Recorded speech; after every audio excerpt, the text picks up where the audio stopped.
Oke, baik. Selamat siang rekan-rekan mahasiswa semua. Hari ini kita akan melaksanakan tutorial terakhir untuk pembahasan modul tutorial 9 yang walaupun tidak di-PR-kan namun kita akan bahas di sini via biasa ya, dari pengerjaan dari masing-masing ya, untuk supaya ya ada tambahan nilai ini ya, nilai lain ya yang nanti akan masuk sebagai komponen dari nilai akhir.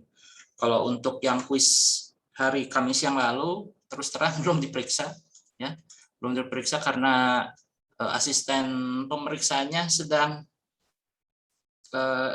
sedang tidak di Bandung gitu ya, sedang tidak di Bandung, baru nanti mungkin setelah Lebaran baru kembali, makanya menunggu asistennya itu untuk memeriksa gitu ya. Sedangkan untuk komponen nilai tugas yang sudah masuk selain dari KBF ya tentu saja dari tanya jawab kita selama pelaksanaan kuliah ya. Oke, nomor yang akan kita bahas ini mulai dari soal nomor 1 sampai nomor 10 insya Allah jika waktunya memadai. Kemudian dipersilakan siapa yang mau mempresentasikan hasil pekerjaannya. Saya mau nomor 1, Pak. Baik, silakan. Oke. Saya kalau yang mau ini silakan. Untuk nomor 1 silakan Nurul Husna. Iya, 16721-406, Pak. Bentar. Oke. Bentar ya, Pak. Saya share screen dulu. 06 ya. Suaranya kedengeran kan, Pak? Nggak macet-macet kan, Pak? Suaranya oke. Nah, udah kelihatan belum, Pak? Sudah. Oke. Bentar.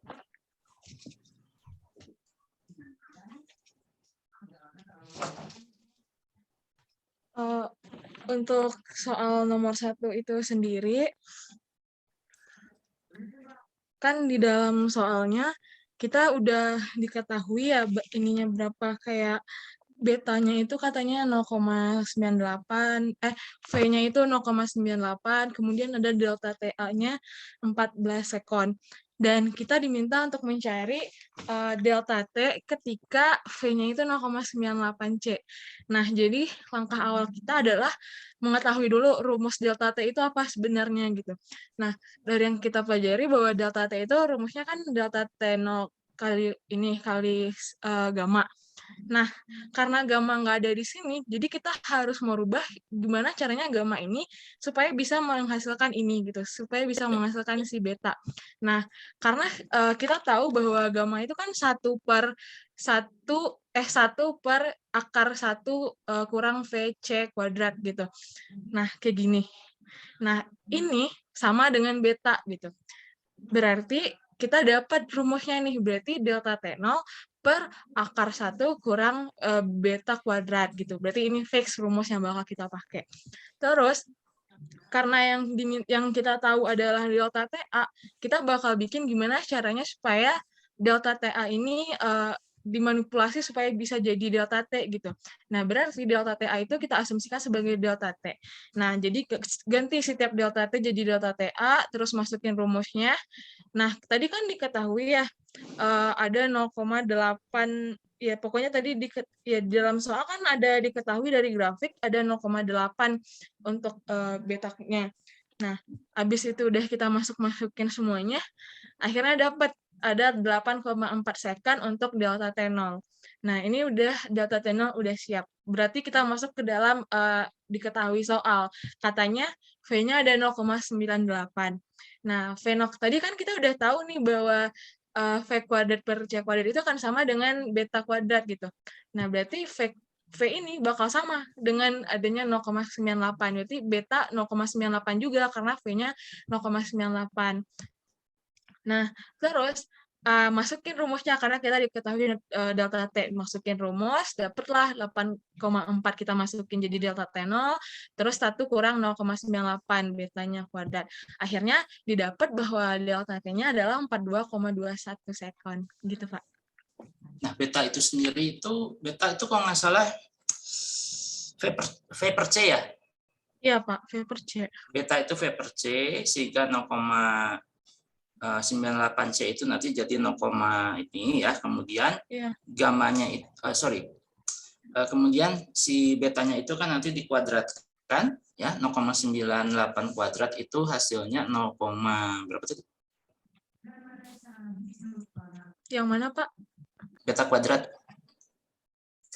Oh, ini 0, ini sebenarnya 0,64, Pak, tapi saya udah lanjut aja gitu, hasilnya 0,36. Oh, bukan, maksudnya itu kan di yang beta itu ya, yang perhitungan akhir. Untuk V ini sama dengan 0,98 C, iya. Ya, itu kan ininya, ya, itu kan ininya apa itu namanya? Itu kan dalam kurung ya, 0,98 ya, 0,98, tapi itu kenapa dikuadratin lagi? Itu sebenarnya kuadrat dari ininya, Pak, dari betanya. Kan beta kuadrat kan, Pak, rumusnya di awal gini. Sebentar.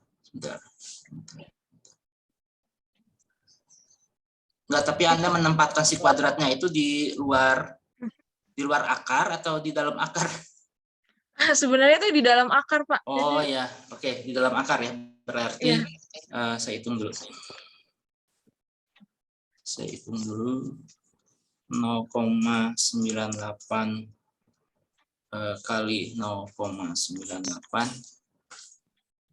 0,9604, 1 dikurangi 0,9604, ya, terus ini diakarin gitu ya. Iya. Diakarin, kemudian nanti delta T0-nya itu adalah 8,4. 8,4, sehingga nanti didapatkan seperti ini. Oke, kira Oke, Pak. Oh, delta TA-nya itu 14 ya, delta 14. Coba saya hitung dulu. Lebih.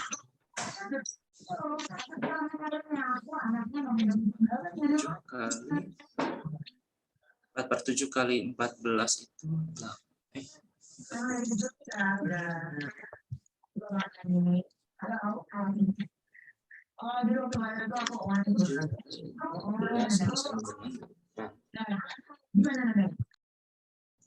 Oke.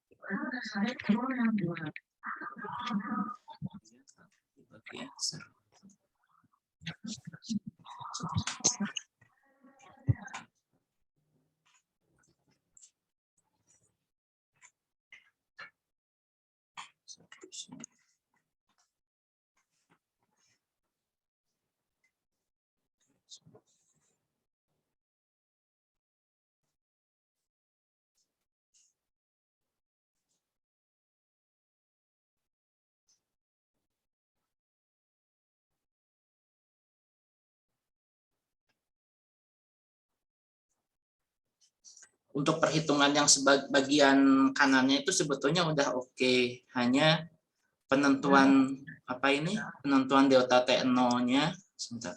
Penentuan delta T0-nya itu kalau Anda kan dapatnya 8,4 second ya. Iya, Pak. 8,4 second. Tapi kalau dari grafik, coba kalau dari grafik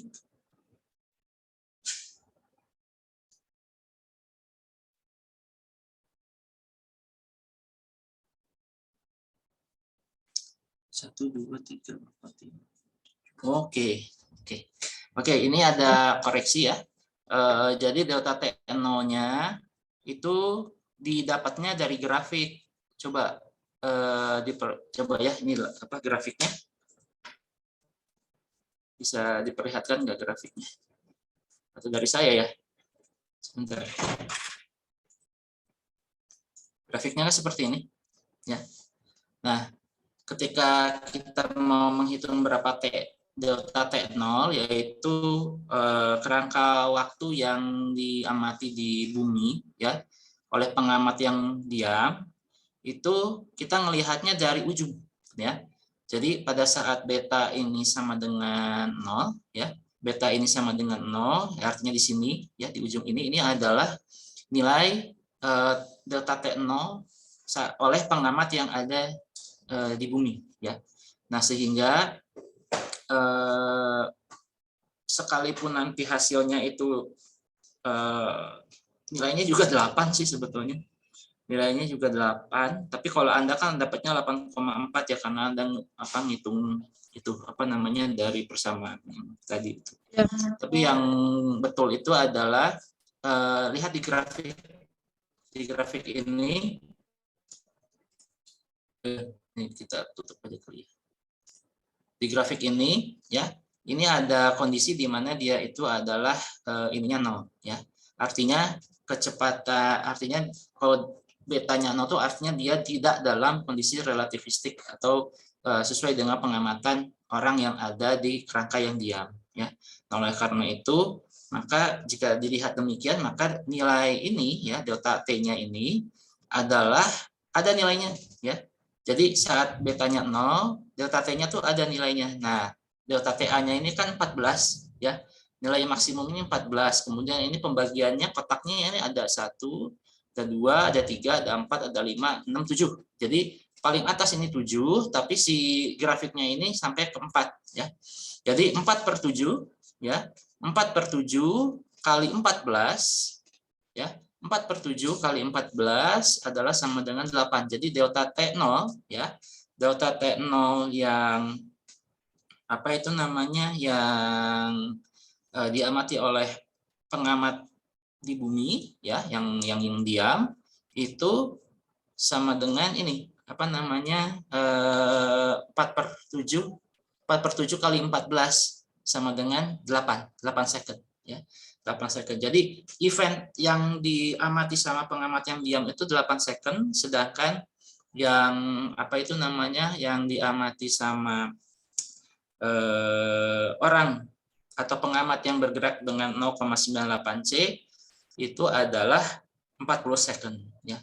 Jadi yang perlu dikoreksi di sini adalah penentuan dari delta T0-nya ya. Jadi bukan dari perhitungan seperti yang tadi ditunjukkan, tapi ini dari grafik ya. Jadi delta T0-nya ini dari grafik didapatkan dari sini. Ya. Tapi untuk apa itu namanya, runutan perhitungannya sudah tepat ya. Hanya saja informasi yang dimasukinnya mungkin perlu dikoreksi ya, perlu dikoreksi karena yang delta T0 yang ingin di apa itu dicarinya ini dari yang grafiknya ini ya, dari grafiknya ini. Oke. Moga-moga menjawab ya. Iya Pak, baik Pak, terima kasih Pak. Sama. Tapi sebetulnya kalau dari sisi nilai sih nggak begitu jauh ya, nggak begitu jauh antara 8. Tapi ini kalau relativistik ya, apa namanya, supaya nanti ujian dapat nilainya itu maksimum, yang kayak gini sih sebetulnya apa namanya 40/42 tuh memang akan ada yang nanti dikasih benar gitu ya, kalau misalnya caranya benar.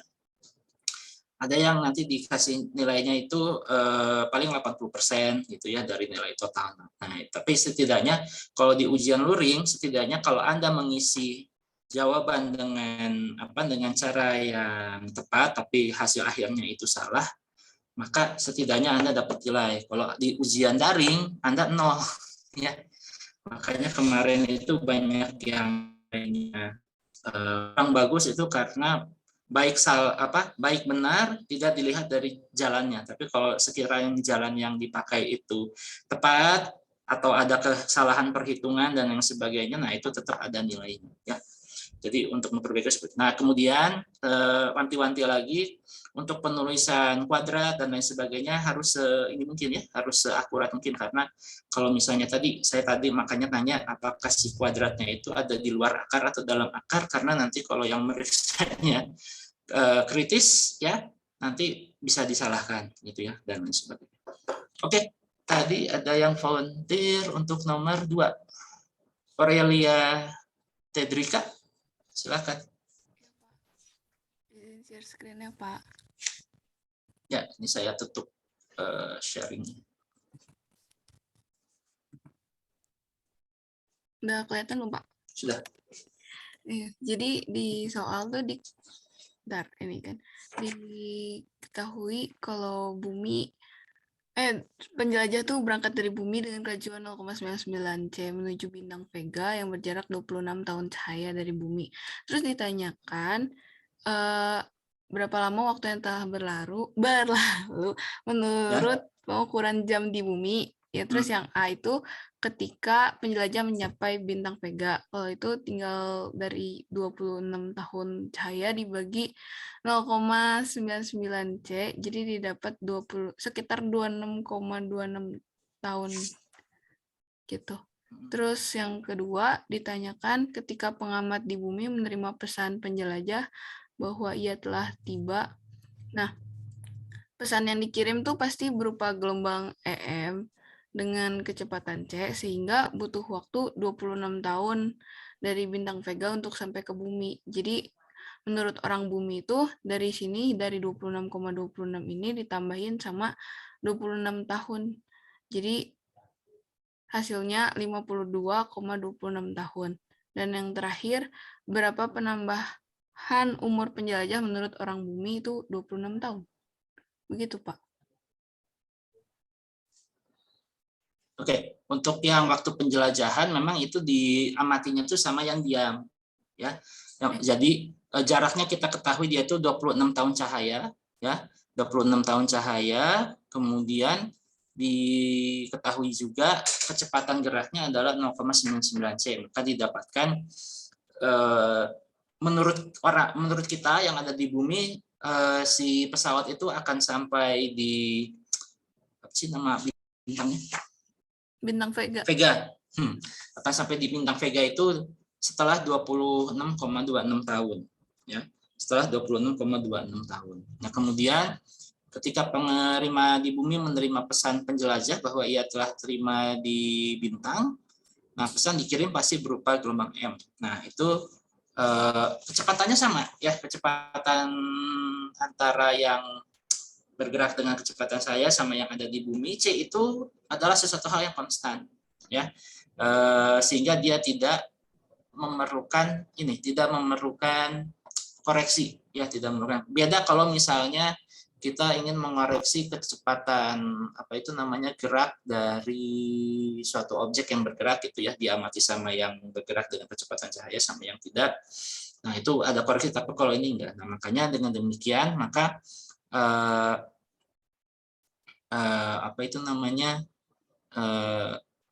waktu ya yang dibutuhkan ya, jika kita asumsi penjelajah segera mengirim pesan begitu tiba di bintang Vega dan pesan dikirim dalam bentuk gelombang M, maka pengamat di bumi akan menerima kabar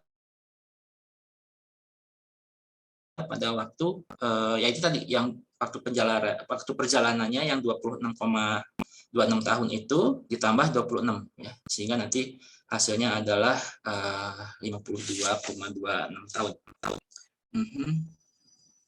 Ya, karena dari mana? Coba 26 tahunnya ada yang tahu? Tedrika tahu nggak dari mana? Ya. Aku pikir dari yang jaraknya dia 26 tahun cahaya. Ya, jadi 26 tahun cahaya itu. Ya, dari 26 tahun cahaya. Artinya gini, 26 tahun cahayanya itu karena dia mengirimkan gelombang EM, maka waktu yang dibutuhkannya itu adalah ya 26 tahun itu. Ya, Jadi bukan 26,26 kali 2, bukan, tapi 26,26 tahun ditambah 26 tahun sehingga 52,26 tahun. Nah, kenapa yang pesawat itu butuh 26,26 tahun? Karena dia bergerak dengan kecepatan 0,99 C. Sedangkan cahaya sendiri merambat dengan kecepatan C gitu ya. Makanya dia lebih cepat 0,26 tahun ya. Jadi dia kalau cahaya itu 26 tahun sesuai dengan itu ya, sebanding dengan panjang atau jarak dari bumi ke Vega, makanya seperti itu. Nah, kemudian untuk yang ini sebentar. Kalau soalnya itu pengamatnya, sebentar. Berapa penambahan umur penjelajah ketika penjelajah mencapai bintang? Berapa penambahan umur penjelajah ketika penjelajah mencapai bintang Vega menurut hasil perhitungan pengamat yang ada di bumi?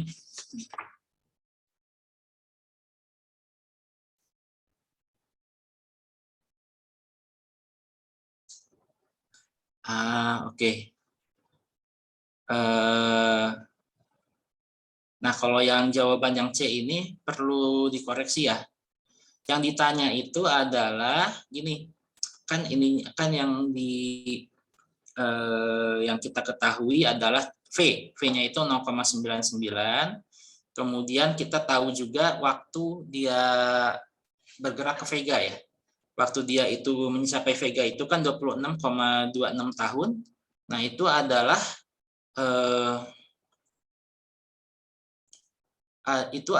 waktu yang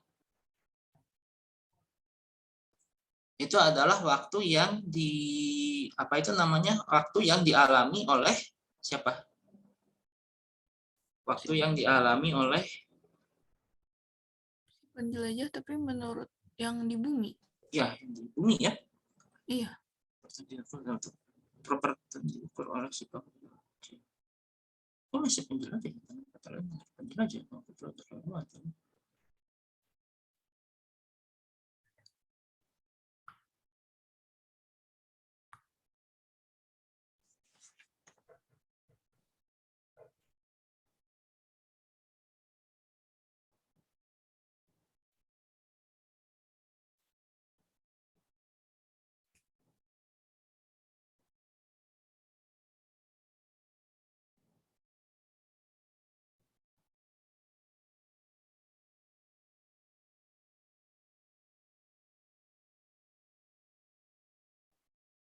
Penambahan umurnya ya, penambahan umurnya.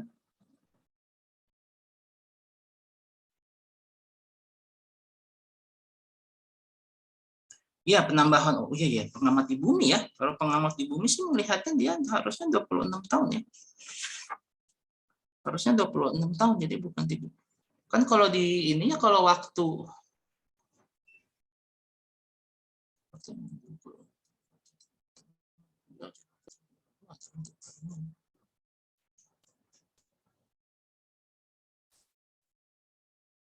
ya,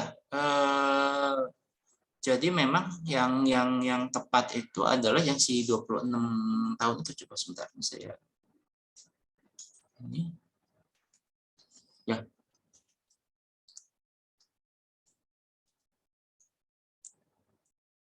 Ya, jadi kita tidak perlu menghitung lagi ya, tidak perlu menghitung lagi berapa penambahan waktu penjelajah karena informasinya sudah ada ya, sudah ada di nomor-nomor sebelumnya. Namun ini kalau di ini sepertinya ini ada kesalahan di solusinya ya. Kalau di solusi dia perspektifnya justru adalah penambahan umur penjelajah dari si penjelajahnya itu sendiri. Jadinya bukan oleh pengamat yang ada di bumi, makanya agak beda. Oke, ini mungkin ada kesalahan. Sehingga yang tepat itu adalah penambahan umur penjelajah dari pengamatan yang ada di bumi ya, yang diam itu ya memang 26 tahun seperti itu. Tapi kalau misalnya dia diukur kalau dia itu diukur oleh si penjelajah yang ada di yang bergerak ya, yang bergerak dengan kecepatan 0,99, nah baru dia mengalami dilasi, mengalami perpanjangan ya, sehingga kalau dihitung nanti kita akan didapat sekitar 3.000-an tahun seperti itu. Oke, terima kasih Aurelia. Stop share. Sekarang kita akan ke nomor 3 ya. Nomor 3 silakan kalau ada yang mau. Nah, ini kan. Atau kalau nggak nomor 3, boleh nomor yang lain deh. Kita ke foto listrik atau ke panjang kembang de Broglie juga boleh. Pergeseran foton, pergeseran Compton dan lain sebagainya, silakan. Saya mau bahas. Boleh. Silakan. 4. Nomor berapa? Nomor 4, Pak. Kebetulan Nomor saya 4, udah ngerjain ya. nomor 4. Oh ya, baik. Persoalan relativitas. Iya. Kelihatan nggak, Pak, share screen saya? Kelihatan.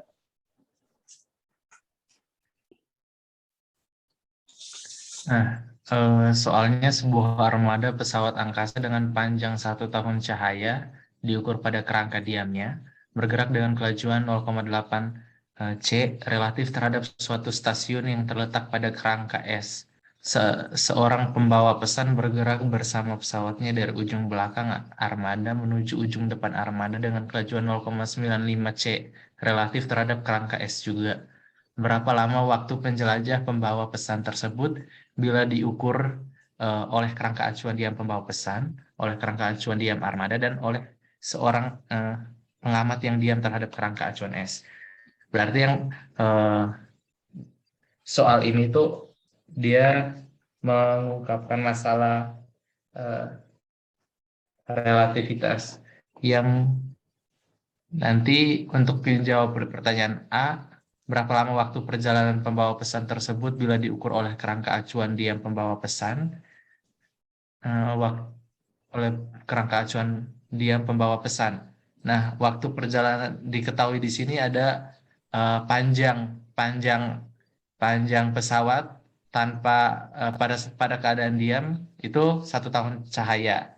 Lalu kecepatan ini kecepatan AS itu saya simbolkan AS sebagai A itu armada dan S itu kerangka gitu. Berarti kecepatan si armada terhadap kerangka 0,8 cahaya karena si armada itu diam di dalam pesawat dan pesawat itu bergerak dengan kelajuan 0,8 C, berarti si armada itu sama dengan si pesawat itu, berarti V kecepatan si armada terhadap yang diukur oleh kerangka acuan S itu 0,3. Lalu kecepatan si pembawa pesan, seorang pembawa pesan bergerak bersama pesawatnya dari ujung belakang armada menuju ujung depan armada dengan kelajuan 0,95 ini. Jadi si pembawa pesan ini dia punya kecepatan 0,95 diukur dari kerangka acuannya S juga. Lalu ini kecepatan-kecepatan ini relatif terhadap suatu stasiun yang terletak pada kerangka S. Nah, waktu perjalanan pembawa pesan bila diukur oleh kerangka acuan dia pembawa pesan, jadi jika si pembawa pesan misalkan ada 2 pembawa pesan, satu pembawa pesan itu bergerak, yang satunya diam gitu. Jadi berapa waktu yang diperlukan oleh si pembawa pesan? Nah, ini artinya juga bahwa si kecepatan pembawa pesan itu relatif terhadap si pesawat, relatif terhadap kerangka S, tapi kayak apa? Sama aja kalau diukur oleh si pesawat, sehingga dia akan memenuhi persamaan yang T sama dengan panjang pesawat per kecepatan si pembawa pesan terhadap, kalau di sini saya tulis TA, berarti kecepatan si pembawa pesan yang diukur oleh armada, karena armada juga relatif terhadap diam terhadap si pesawat, berarti sama aja gitu. Jadi kecepatan si pembawa pesan yang diukur oleh si armada itu sama dengan dia menggunakan kecepatan relativistik. Kecepatan relativistik berarti yang rumusnya kayak gini, itu berarti kecepatan si pembawa pesan diukur oleh VPS-nya plus VSA-nya dibagi 1 plus VPS VSA per C kuadrat gitu. Nah, lalu ini dia kenapa menjadi kurang? Karena di sini kecepatan pembawa pesan yang diukur oleh si stasiun itu dikurang dengan kecepatan oleh si armada yang diukur oleh stasiun, karena yang kita ketahui di sini adalah VAS sama VPS. Jadi VSA-nya diubah menjadi VAS berarti dia menjadi negatif gitu. Nah, lalu dibagi dengan 1 min sama alasannya sama, sehingga kecepatan si si pembawa pesan jika diukur oleh si armada itu menjadi dimasukin angka-angkanya akan mendapatkan 0,625 C. Kecepatannya 0,625 C. Sehingga waktu yang diperlukan yaitu 1 tahun cahaya dibagi dengan kecepatannya dia. Kecepatan dia yang diukur oleh armada atau orang yang diam di pesawat itu yaitu 1,6 tahun. Kalau dibagi 1 bagi 0,625. Jadi dapatnya 1,6 tahun. Untuk yang B itu jika diukur oleh kerangka acuan diam si armada.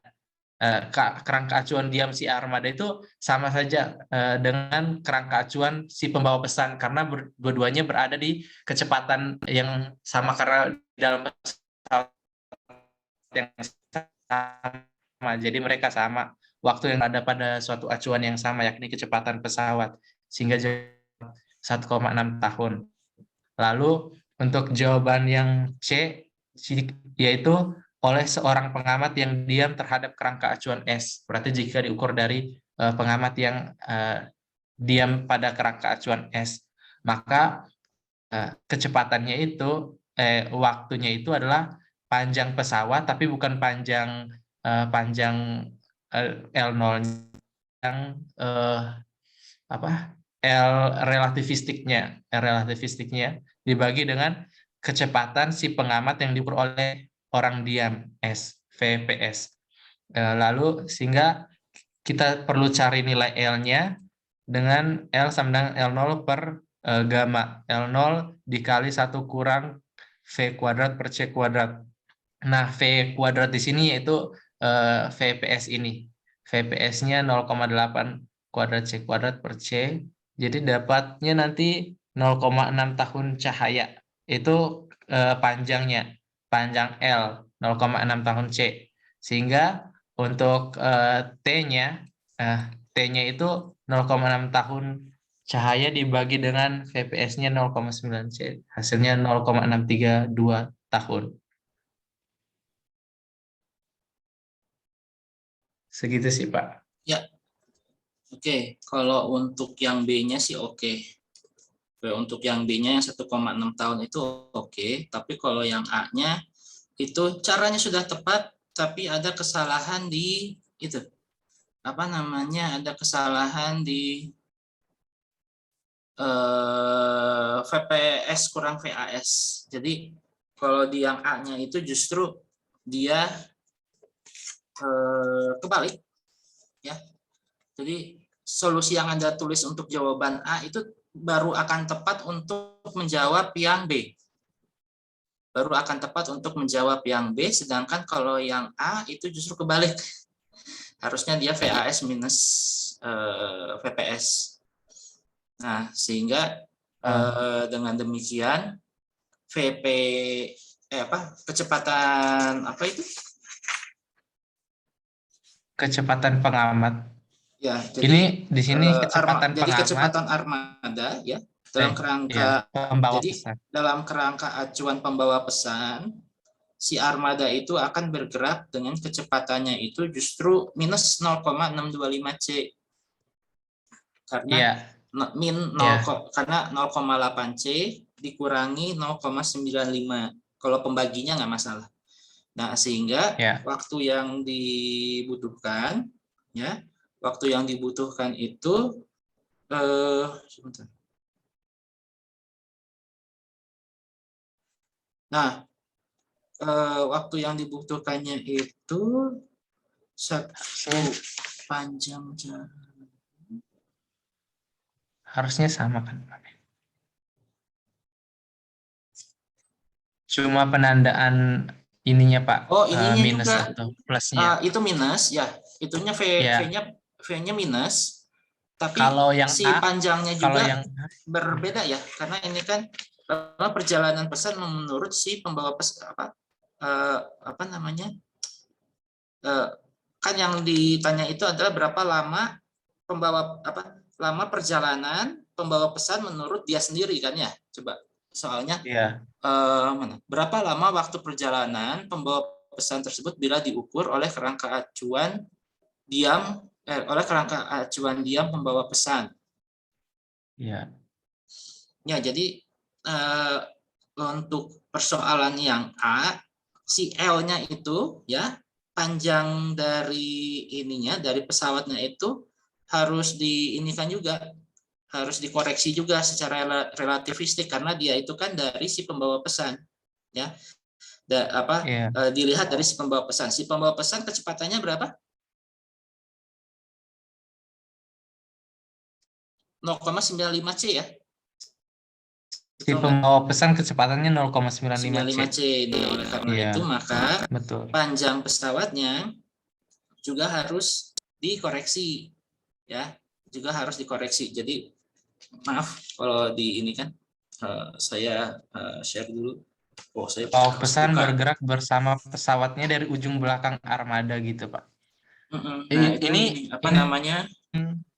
apakah seorang Sebentar. pembawa pesan ini dia berada dalam satu pesawat dengan si armadanya atau enggak, Pak? Enggak kan? Ya, ini kan beda ya. Sebuah armada pesawat angkasa panjangnya sebuah armada pesawat angkasa yang panjangnya 1 tahun cahaya bergerak dengan kelajuan 0,8 C relatif terhadap satu stasiun di kerangka S. Kemudian seorang pembawa pesan bergerak bersama pesawatnya dari ujung belakang armada menuju ujung depan dengan kelajuan 0,9 C. Jadi dia ada di pesawat. Jadi dia ada di pesawat armada tersebut tapi punya kecepatan sendiri gitu. Soalnya nyusahin ya. Jadi dia punya kelajuan sendiri tapi searah gitu ya, searah dengan arah si pesawatnya itu. Nah, searah dengan si armadanya itu. Jadi dia dari ujung ke ujung bergerak dengan 0,9 C, tapi si armadanya ini sendiri relatif terhadap relatif terhadap kerangka acuan S itu bergerak dengan 0,8 C. Nah, jadi si pembawa pesan itu apa namanya kecepatannya 0,9 C. Ketika dia apa namanya bergerak dari ujung ke ujung berarti merasakan relativitas ini ya, jarak gitu ya. Waktu si jaraknya itu mengkerut gitu. Jadinya yang panjangnya 1 tahun cahaya itu bagi dia itu enggak 1 panjang cahaya tapi dia lebih kecil, jadi 0,78. Nah, sehingga nanti waktu yang dibutuhkan ya, berapa lama waktu perjalanan pembawa pesan dari ujung ke ujung yang dirasakan sama si pembawa pesan itu sendiri. Nah, panjangnya tadi kita udah tahu ya. Oh ya, sebentar. Jadi untuk persoalan yang A, kalau untuk persoalan yang A ini 4A ya. 4A. Oh, sebentar. Screen sharing-nya belum saya aktifkan. Ya. Nah, untuk 4A ini persoalannya adalah kecepatan apa ini namanya, kita harus jadi yang ditanya ini adalah waktu yang dibutuhkan pengamat dari ujung ke ujung armada. Jadi T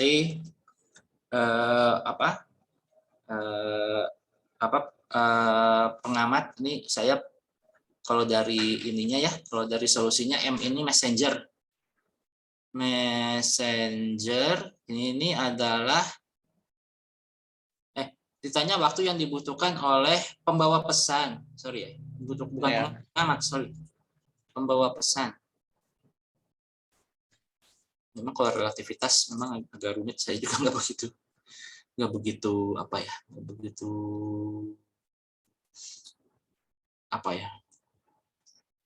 bukan materi favorit saya sih sebetulnya. Ini ada pembawa pesan dari ujung armada. Jadi messenger ini adalah pembawa pesan. Kemudian kalau A ini adalah armada ya. Armada. Kemudian waktu yang dibutuhkan oleh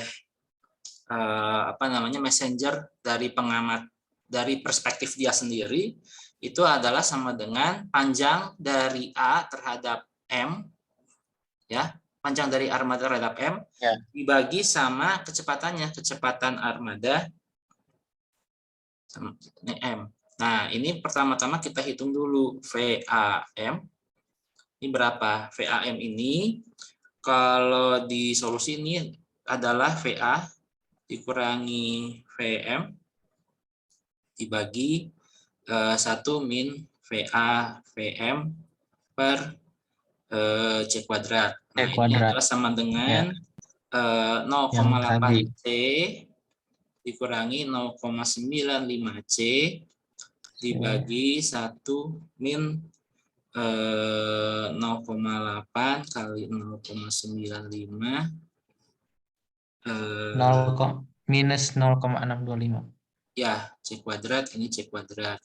Ini sama dengan min 0,625 C ya.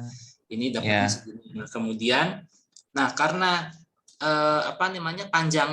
panjang dari armada ini kan diamati sama si messenger yang juga bergerak mendekati kecepatan cahaya, makanya perlu ada koreksi relativistik. Nah, dengan demikian maka di sini L0 ya, L0 yang kita ketahui ya, L0-nya itu kan sama dengan satu tahun cahaya. Tahun cahaya. Ya, 1 tahun cahaya. Maka 1 tahun cahaya ini nanti akan dikalikan dengan 1 min V PM V kuadrat ya. per C kuadrat ya, kayak gini, sehingga nanti 1 tahun cahaya dikalikan dengan akar 1 min berapa? 0,95 kuadrat C kuadrat per C kuadrat. Nah, ini hati-hati akarnya panjang. Nah, makanya ini nanti akan menjadi sama dengan 0,781 ya, tahun cahaya.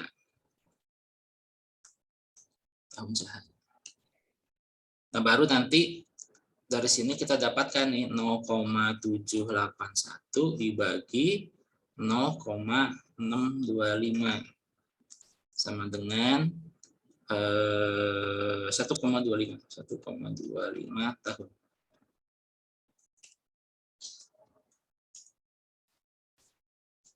Ya. Jadi ini koreksi yang untuk yang A-nya. Kalau untuk yang B-nya sudah tepat. Ya. Kalau untuk yang B-nya itu sudah tepat. Jadi dia itu diamati oleh kerangka acuan diam dari armada ya. Jadi dilihat dari kerangka acuan diam si armada, sehingga kalau yang armadanya itu, sehingga kalau si armada melihat dirinya sendiri, ya armadanya kan melihat dirinya sendiri, bukan melihat ya, makanya dia karena melihat dirinya sendiri, si L-nya itu hanya 1 tahun cahaya gitu. Makanya nanti ketika nanti dibagi dengan 0,625 C itu nanti akan menjadi 1,6 tahun ya. Jadi jawaban yang tadi Anda buat untuk yang A itu sudah tepat, tapi untuk jawaban yang B sebetulnya. Karena untuk yang A itu ini kebalik ya. Siapa mengamati siapa seperti itu. Nah, kemudian untuk pengamat yang diam yang 4C, Mau bertanya dulu, Pak. ya silakan. Untuk yang solusi di atas tadi, Bapak menggunakan gamma itu dengan V-nya tuh VM kan. Nah, sedangkan kalau dari penjelasan itu buku atau apa segala macam tuh V itu adalah kecepatan relatif antara kedua kerangka. Nah, kalau kecepatan relatif antara kedua kerangka di sini kerangkanya adalah si pengamat sama messenger sama si armada. Itu kecepatan relatifnya berapa ya, Pak? Sedangkan yang ada di soal itu kecepatan relatif yang terukur tuh hanya oleh si eh, yang di stasiun yang diam terhadap si messenger sama yang dari stasiun sama si armada. Kenapa di sini jadinya menggunakan kecepatan si messenger 0,95? Yang mana? Yang ini, yang ini? Yang untuk gamma ini. Gamma Yang kan ini sama dengan 1 kurang V kuadrat per C Yang kuadrat ini? kan, Pak? Yang Nah, ini ya? Yang ini? Yang menghitung yang panjang ini ya? iya, L Yang itu. menghitung panjang ini. Ya. Jadi kalau di sini ya, kalau di sini dia itu yang saya pahami ya, Ya. itu si messengernya ini kan melihat panjang dari pesawat armada itu dari perspektifnya dia. Nah, Ya. sehingga dia ya memang sih ya kalau misalnya dia itu kalau misalnya si armadanya itu sendiri bergerak seharusnya dia itu kan pakai kecepatan relatif. Tapi ini kalau di solusinya dia itu menggunakan yang kecepatan ini ya, menggunakan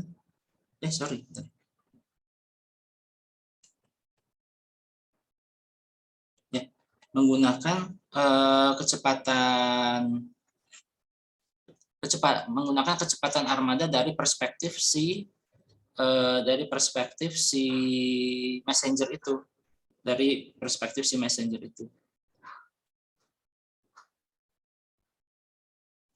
Ya. Berapa lama waktu perjalanan pembawa pesan ini jika diukur oleh kerangka acuan dia membawa pesan? Ya, kalau di catatan saya kan Pak ya dari buku sama nonton di video itu kan V di dalam gamma ini harus merupakan kecepatan relatif antara kedua kerangka. Nah, misalnya kalau tadi kita lihat kalau misalnya si pengamat saya di bumi yang dia melihat pesawatnya berjalan gitu kan Pak.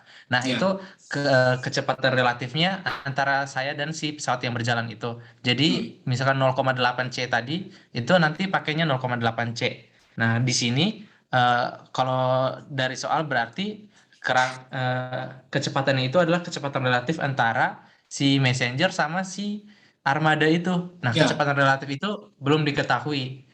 Tapi kenapa di sini digunakannya kecepatan messengernya langsung? Karena kalau Sedangkan ini kecepatan ya, karena messenger di yang ini yang ininya, digunakan adalah dari relatif terhadap si pengamat di bumi. gimana? Pengamat di bumi yang mana ini? Sedangkan kecepatan yang V messenger yang Bapak gunakan di sini itu merupakan kecepatan yang relatif terhadap si pengamat di stasiun tadi di stasiun S tadi. Gitu, VM.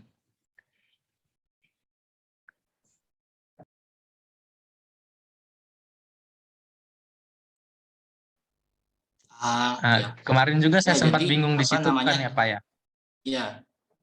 Jadi saya melihat soalnya tuh jadi kayak gini, oh ada dalam satu pesawat itu ada 2 orang, yaitu si messenger sama si armada. Jadi kalau si messenger ini dia mau nganterin pesan kepada si armada, tapi si messenger ini ada di ekor pesawat. Jadi dia perlu berjalan sesuai dengan panjang L-nya tuh tetap. L-nya itu adalah L pesawat diukur dalam keadaan diam. Soalnya mereka mereka berada di dalam pesawat itu. Bergerak bersama si pesawat. Jadi L-nya tetap L0 gitu kan, Pak. Saya berpikirnya gitu. Ya. Tapi kalau di ini ya, kalau di solusi dia dibilangnya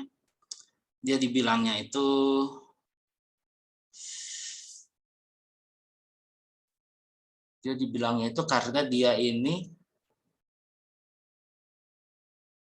apa namanya, walaupun dia itu bersamaan ya, walaupun dia itu apa namanya, si messenger ini berada di dalam armada, tapi karena dia punya kecepatan sendiri yang 0,95 C dan dia lebih cepat daripada yang si armadanya itu, maka panjang yang dia rasakan ya, itu jadi lebih pendek gitu, sehingga mengalami kontraksi. Nah, pengukurannya itu bukan ini ya, bukan dari apa namanya, bukan dari kecepatan relatif, itu karena perspektifnya adalah dari perspektifnya si messenger.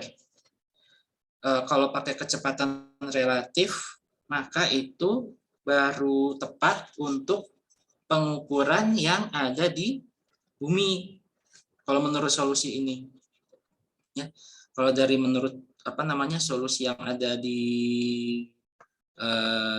modul tutorial 9 ini, jadi si apa ini namanya, kecepatan dari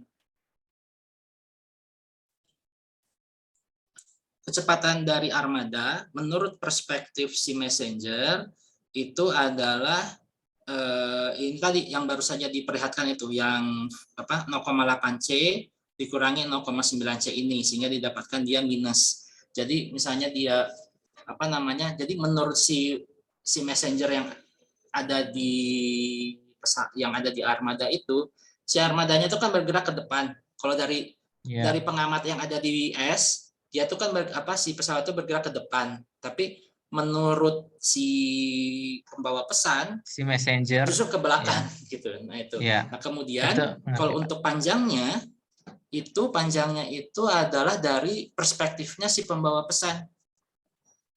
Dari perspektif pembawa pesan. Jadi bukan dari perspektif si yang kalau yang ada di bumi, betul dia pakai kecepatan relatif. Nanti dia akan menjadi itu Vm minus Va ya, dia akan menjadi Vm minus Va. Nah itu betul untuk yang ini apa namanya, untuk apa itu namanya, untuk pengamat yang ada di bumi. Tapi apa panjang dari armada ini menurut dari si pembawa pesan itu terasa lebih pendek seperti itu, karena dia sendiri bergerak dengan 0,95 C itu. Nah, kenapa bukan kecepatan relatif antara dia dengan si armada? Karena pengamatannya bukan dari bumi. Gitu. Kalau dari penjelasan yang ada di solusi ya, ininya begitu. Nah, kalau yang ada di B, kalau B ini kan, kalau B ini berapa lama waktu perjalanan pembawa pesan dari sudut pandang si kerangka menurut pengamatan si armada. Kalau dari armadanya itu sendiri menganggap dianya sendiri itu tidak mengalami kontraksi panjang, tapi ini apa namanya, si kecepatan relatifnya ya ini kebalikan dari yang diperlihatkan dari yang A ini ya. Jadi dia menjadi Vm minus Va karena si Va-nya itu adalah yang mengamati, si yang dikurangi itu adalah objek yang bergerak, sehingga dia nanti menjadi seperti itu. Nah, kemudian lama perjalanan messenger menurut mudah-mudahan ini ya, mudah-mudahan bisa dimengerti, karena penjelasan yang ada di solusi memang nggak terlalu panjang lebar ya, tidak terlalu panjang lebar. Jadi interpretasi saya terhadap apa yang ada di solusi menjadi seperti itu. kenapa dia tidak menggunakan kecepatan relatif yang Anda sampaikan itu karena si pengamatannya itu adalah dari perspektif si pengamat atau bukan pengamat, perspektifnya itu adalah dari si pembawa pesannya itu yang bergerak lebih cepat daripada si armadanya itu sendiri gitu. Mudah-mudahan menjawab. Ya memang kalau untuk relativitas sih saya memang ini ya apa namanya dari sisi sudut pandang dan lain sebagainya memang kadang-kadang suka menjelimet. Tapi kalau dari solusi yang diberikan memang dia itunya seperti itu. Penjelasannya. Gini Pak, kalau dari pemikiran saya, misalnya ya ini si messenger akan merasakan si messenger akan merasakan ada perubahan, ada perbedaan panjang jika messengernya tidak berada di pesawat yang sama, atau kalau kita andaikan si messenger ini membawa pesan dengan menggunakan pesawat lain gitu, lalu dia udah tiba di ekor pesawat nih, mau maju ke depan itu berapa lama gitu sampai bertemu si armada yang di depan. Nah itu baru dengan pesawat lain baru dia merasakan perubahan panjang. Tetapi jika si messenger dia berada di pesawat yang sama dengan si armada, maka dia tidak akan merasakan perubahan panjang. Nah, kalau seandainya dia merasakan perubahan panjang karena dia berada di pesawat lain seperti yang dimaksudkan oleh Bapak tadi, itu berarti V di sini itu adalah V relatif yang dirasakan oleh si messenger terhadap si armada. Jadi bukan V messenger yang dirasakan oleh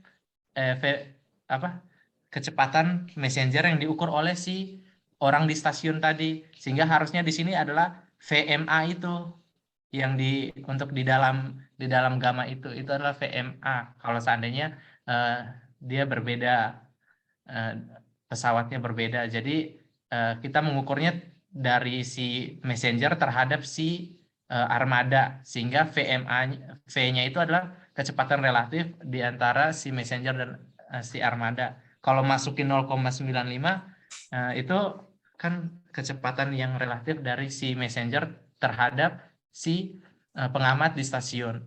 Nah, oleh karena itu kalau misalkan mau tetap digunakan gitu, berarti harusnya kecepatannya 0,625 bukan 0,95 yang di dalam gamma ini. Kayak gitu sih Pak. Tapi kalau seandainya mau menggunakan tidak ada pertambahan panjang karena si messenger berada di dalam pesawat bersama si armada, maka L-nya tetap L0 gitu. Oh ya, betul. Maaf, ini saya salah. Ini saya yang salah. Anda betul. Saya ya. Untuk yang ini, ya ini bukan. Betul, Anda betul. Jadi bukan. Ya. Ini saya salah. Ini ada kesalahan. Penjelasan aja ya. Yang ini ya kan, yang dipertanyakan yang VM kuadratnya ini kan ya. Iya Pak. Oh iya, baik. Ini yang salah. Saya yang salah karena saya nulisnya tidak sesuai dengan apa yang ditulis makanya saya bingung apa yang salah ya. Ini yang tepat seperti ini. Oh ya, untuk solusi dari setiap PR dari modul 5 sampai 9 dalam waktu dekat ini nanti akan dirilis di EduNext kelas paralel. Nanti bisa dilihat ininya ya, hasil dari solusinya itu bagaimana. Nah, kembali lagi ke pertanyaan yang ini. Tadi kan kita sudah mendapatkan VAM ini ya. VAM seperti ini sehingga didapatkan minus 0,62C. Nah, ini ya apain juga kita ini saya tadi juga bingung ngapain juga ini kalau udah dicari kok ininya masih VM gitu ya. Ya, jadi yang disampaikan sama dia itu betul ya. Ini bahwa kecepatan relatif yang masuk di sini ini sebetulnya ini VAM. Ini VAM. Karena di solusi juga dia VAM ya. Dia di solusi juga diinikan sebagai VAM. Kemudian sehingga dari sini nanti akan kita dapatkan minus dalam kurung min 0,625C dibagi C dikuadratkan. Ya, sehingga nanti didapatkan sama dengan 1 tahun cahaya dikalikan akar dari 1 dikurangi 0,625 kuadrat gitu ya. Nanti sama dengan ini. Ya. Jadi penjelasan yang tadi ini kan menggunakan VM ya. Nah, ini salah, tapi harusnya dia tuh menggunakan kecepatan relatifnya itu sehingga didapatkan 0,781 tahun cahaya. Ya, jadi ini penjelasannya ya, yang tepat seperti ini. Jadi tadi kita mengukur ini ya. Kita mengukur ini itu supaya kita dapatkan berapa kecepatan relatifnya ini, supaya didapatkan berapa panjang dari armada menurut pengamatan si pembawa pesan seperti itu. Ya, ini tadi kesalahan di saya karena menulisnya tidak tepat. Nah, kemudian untuk yang ini untuk yang LAM ya, ini untuk LAM. Kemudian untuk yang C, 4C. Untuk yang 4C menurut lama perjalanan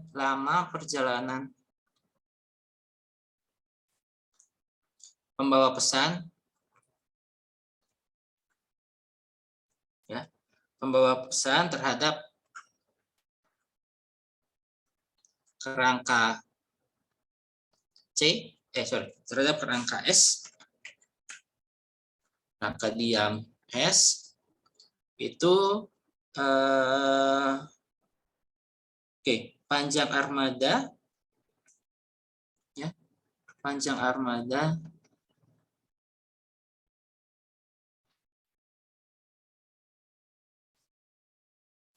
menurut S itu adalah sama dengan LA sama dengan LA menurut A ya, LA menurut A dikalikan 1 min VA kuadrat per C kuadrat. Ya, sehingga nanti ini menjadi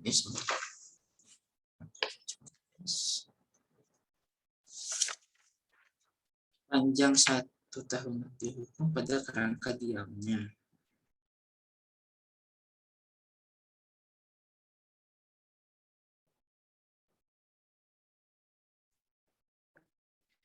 Nanti LA-nya sama dengan L0 Ya. dari 1 kurang kecepatan si pesawat itu yang diukur oleh si S. Ya. Relatif terhadap S, FAS. Itu jadi 0,8 C di situ. Karena di sini hubungannya antara si pesawat dengan si S. Jadi Ya, kecepatan ini berarti di dalam 1 tahun cahaya dikalikan akar 1 min 0,8 kuadrat ya. Ya. Sama dengan 0,6 tahun cahaya. Kemudian waktu yang dibutuhkan oleh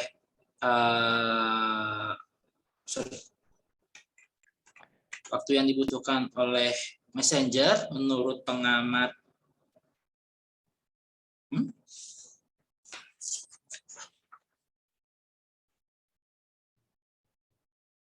tetap S ya, harusnya S. Ya kan? Seorang pengamat yang diam terhadap kerangka acuan S, yang menurut S ya kan ya, menurut S. Maka ini adalah menjadi sama dengan panjang dari LA dibagi dengan kecepatan relatifnya ya, VM minus VA. Nah, ini sama dengan 0,6 tahun cahaya dibagi 0,95C dikurangi 0,8C. Sehingga ini jadinya 0,6 dibagi 0,15 ya. Sama dengan 4 tahun cahaya.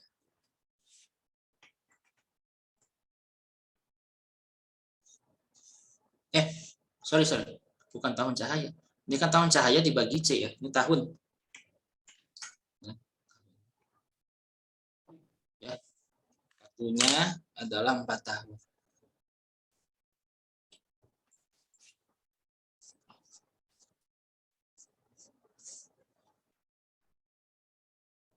Oke, itu untuk yang nomor 4. Oke, bolehkah saya menjawab nomor 6? Oh, ada 3 kandidat. Ada Vina, ada siapa ini? Navinda, ada ada Navinda, ada Angelia, sama Vina. Saya periksa dulu.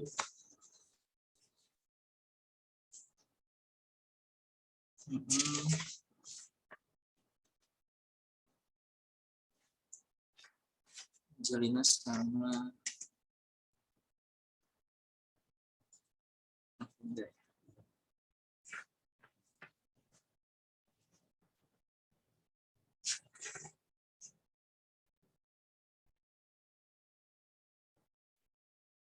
Oke, Angelia, boleh nomor 6, silakan. Oke, Pak. Saya izin chat. Ya.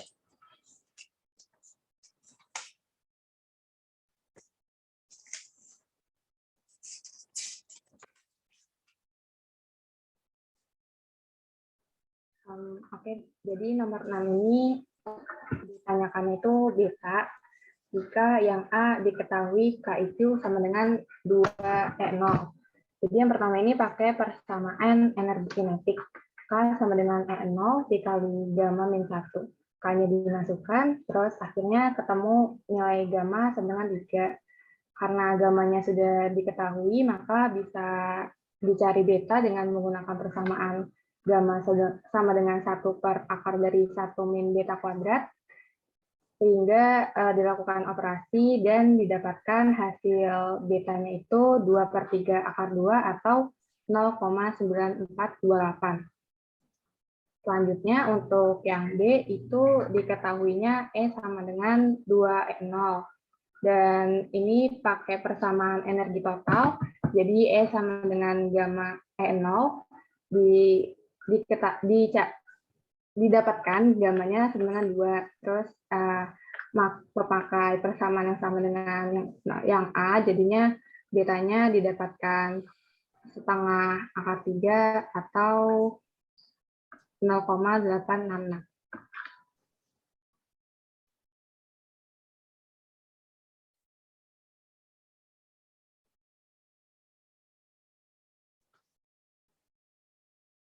Persamaannya itu kan energi total adalah sama dengan MC kuadrat per akar 1 gamma dikalikan MC kuadrat gitu ya? Bener nggak? Iya, Pak. Bentar.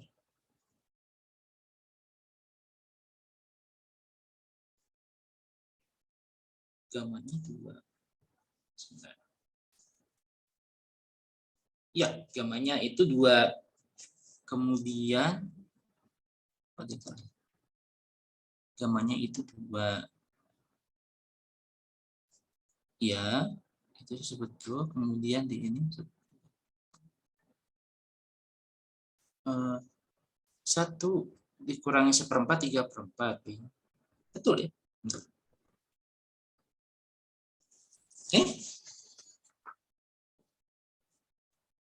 Kan 1 per akar 1 min beta kuadrat sama dengan 2 ya. Jadi ini bisa menjadi setengah sama dengan, setengah itu adalah sama dengan akar 1 min beta kuadrat.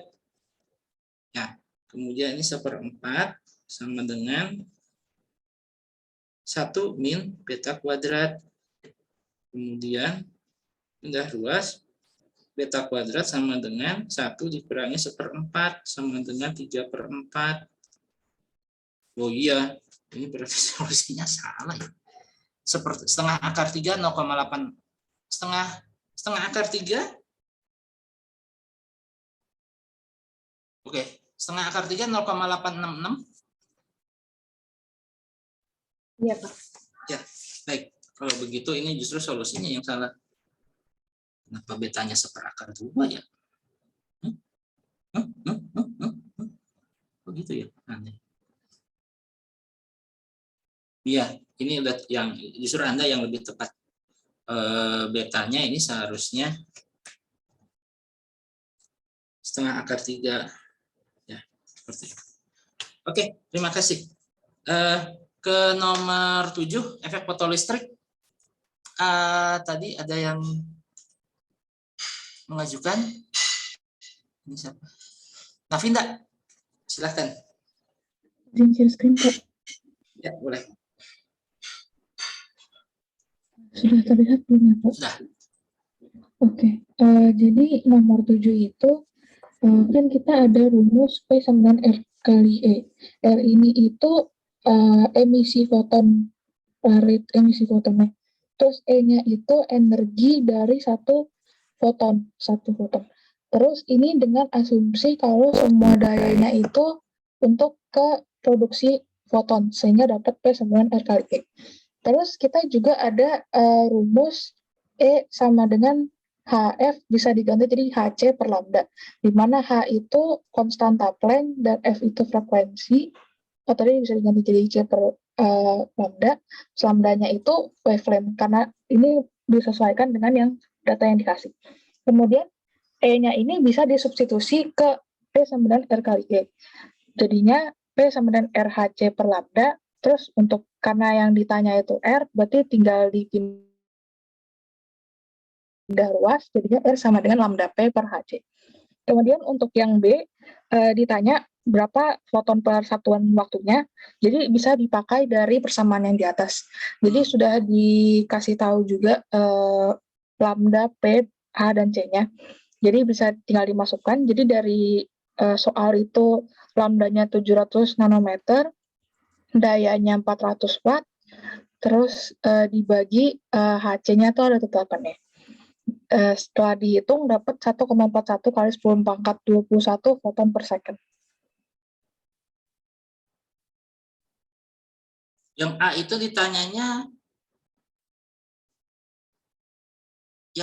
ditanyanya lampu manakah yang memancarkan foton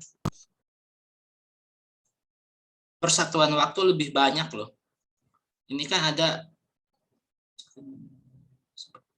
ada lampu UV ya, ada lampu UV sama lampu infrared ya, lampu ungu sama lampu inframerah ya.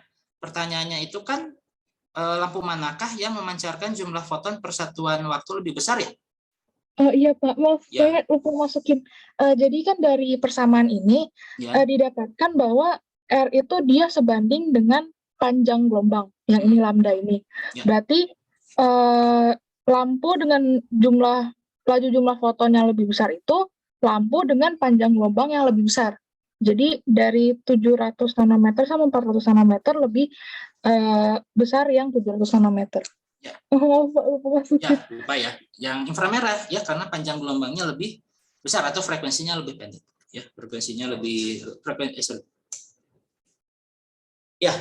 panjang gelombangnya kan kalau inframerah itu kan sekitar 700-an ya. Jadi dia frekuensinya relatif lebih kecil daripada yang UV ya.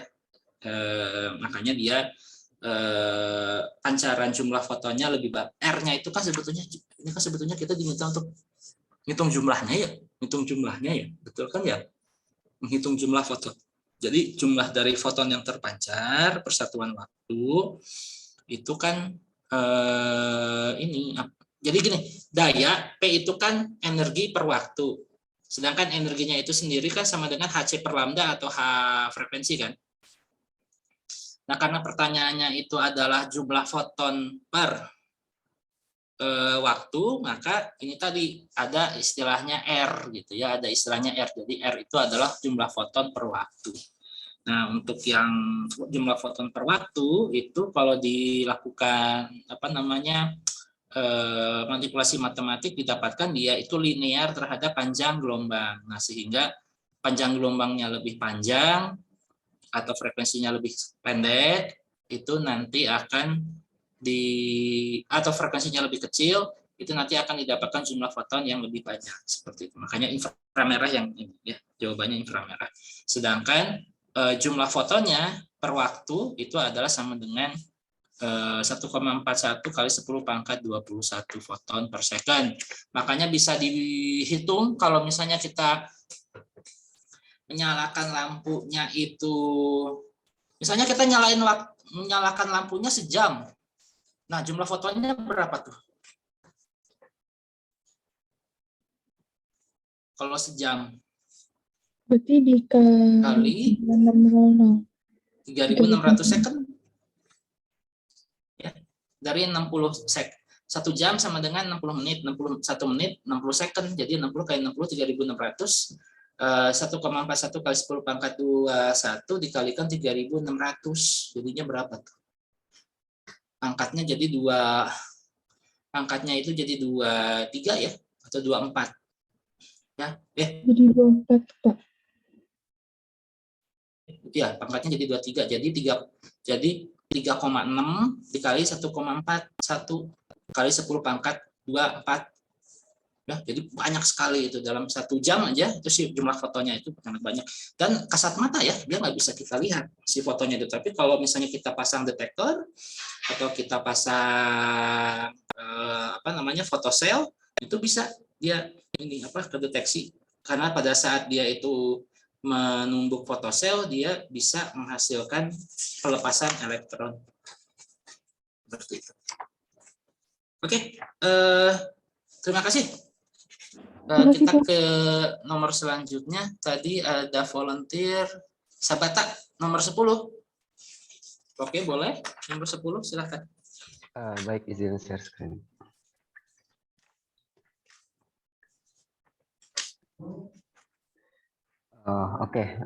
Jadi untuk nomor 10 ini tentang efek Compton. Jadi diketahui dalam soal itu ada panjang gelombang dari sinar X dengan 0,01 nanometer yang diarahkan pada arah positif sebuah sumbu koordinat. Nah, ini sumbu koordinatnya kita misalkan semua X positif menuju sebuah sasaran yang mengandung elektron yang terikat lemah. Untuk hamburan Compton oleh satu dari elektron tersebut pada sudutnya sebesar 180 derajat yang diukur dalam sumbu X positif. Nah, ini ada penyelesaiannya. Untuk pergeseran Compton itu diberikan dengan persamaan berikut.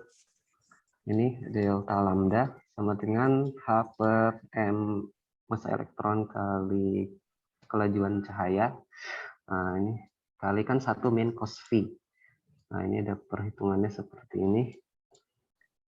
Kemudian diperoleh 2,43 pikometer dikalikan 1 min cos 180 derajat. Sedemikian sehingga diperoleh panjang pergeseran Compton itu sebesar 4,86 pikometer. Kemudian perubahan energi foton diberikan dengan delta E sama dengan Hc per lambda aksen min Hc per lambda. Ini ditulis ulang seperti ini. Peroleh seperti ini 6,626 10 joule per second kali kelajuan cahaya. Dikali dengan lambda aksennya itu adalah panjang gelombang yang awal ditambah pergeseran Comptonnya. Seperti ini yang lambda aksen dikurang dengan 1 min 0,01 nanometer. Nah, ini disamakan nanti satuannya ke nanometer diperoleh jadi min 6,49 kali 10 pangkat 24 joule itu setara dengan min 40,5 kiloelectron volt. Nah, untuk yang C itu energi kinetik elektron akibat interaksi dengan foton dari sinar datang itu kita coba cari melalui hukum konservasi energi mekanik. Oleh bahwa energi kinetik elektron adalah K elektron sama dengan min delta E. Sama dengan min dari delta E yaitu 40,5 atau ya 40,6 kilo elektron volt. Nah, kalau untuk sudut antara sumbu X positif dengan arah gerakan elektron setelah interaksi dengan foton sinar datang adalah di sini karena sinar yang terhamburnya itu 180 derajat, elektron itu akan bergerak lurus karena adanya momentum linear dari foton yang mengenai elektron yang terikat lemah tersebut. Dengan demikian, sudut antara gerak elektron dengan sumbu X positif adalah 0. Yang berarti arah gerakan elektron setelah interaksi dengan foton sinar datang adalah sejajar dengan sumbu X positif. Sekian. Terima kasih. Ya, makasih. Apa? Ibu, sebentar.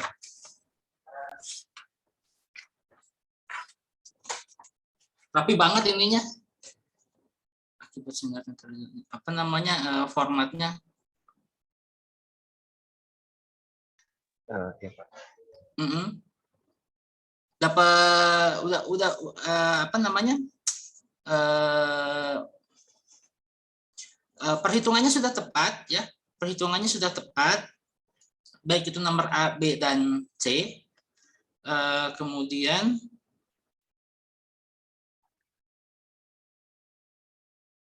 akibat pengaruh sinar yang terhambur pada 180 derajat, elektron akan bergerak lurus. Artinya kalau bergerak lurus, dengan demikian sudut antara gerak elektron dengan sumbu X efektif adalah 0. Berarti ya, jadi ininya apa namanya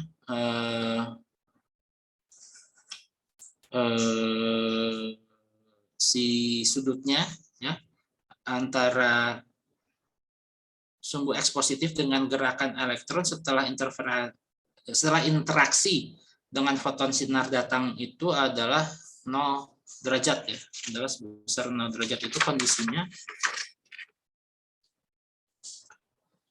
untuk hambaran konten oleh elektron pada sudut 180.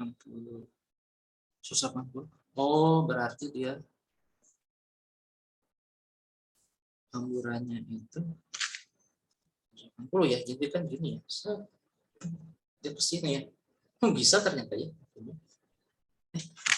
Ini tuh untuk hamburan foton untuk hamburan foton oleh satu dari elektron tersebut pada sudut 180.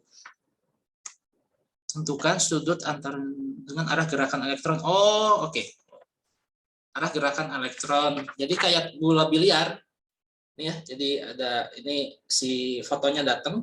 Ya, fotonya ini datang, ini elektronnya. Jadi setelah tumbukan ya ini apa namanya?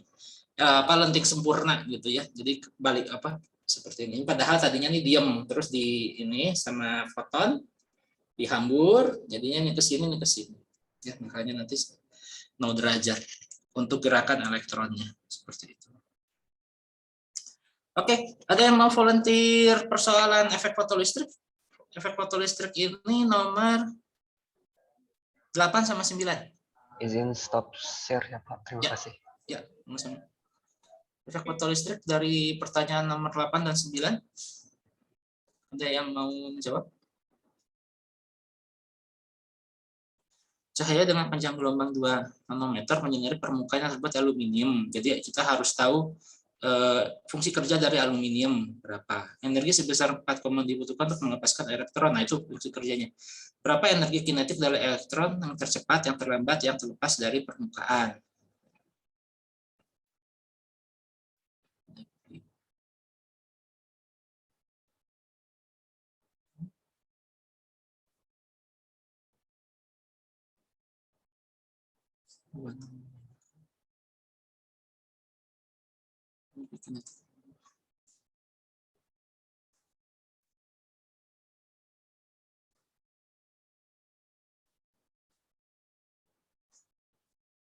Berapakah potensial penghantam? Ada yang mau? Nomor 8 atau nomor 9?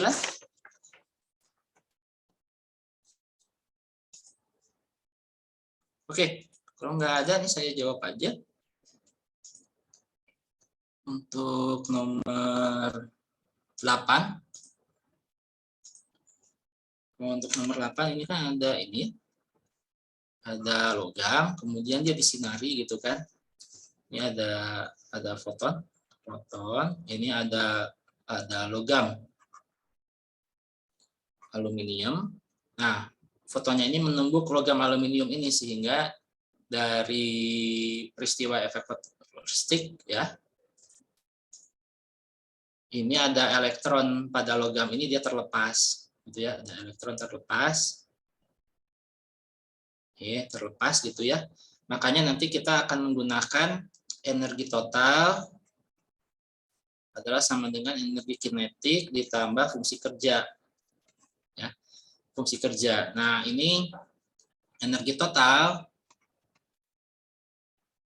ini adalah sama dengan H dikalikan dengan nu atau frekuensi, atau sama dengan HC per lambda. Ya.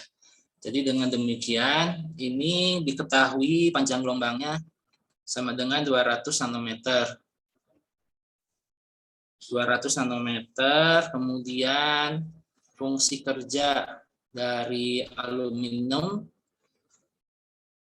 adalah sama dengan 4,2 eV, ya, elektron volt. Nah, sehingga yang pertama berapa energi kinetik maksimum? Ini jawabannya adalah dari sini. Energi kinetik maksimum ya ditanya ya. Energi kinetik maksimum adalah sama dengan K, ya, adalah K sama dengan energi total dikurangi fungsi kerja. Ini berarti H C per lambda, ya, HC per lambda dikurangi fungsi kerja adalah sama dengan H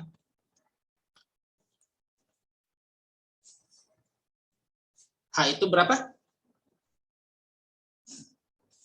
6,626 kali 10 pangkat min 34 joule per second. Sebentar. Berapa? 6,664 kali 10 pangkat min 34 joule. Min 34. C 3 kali 10 pangkat 8. Sorry. 3 kali 10 pangkat 8. Ini 200 nanometer, ya. Nanometer itu kali 10 pangkat min 9. Nah, ini 4,2 eV ini berapa joule?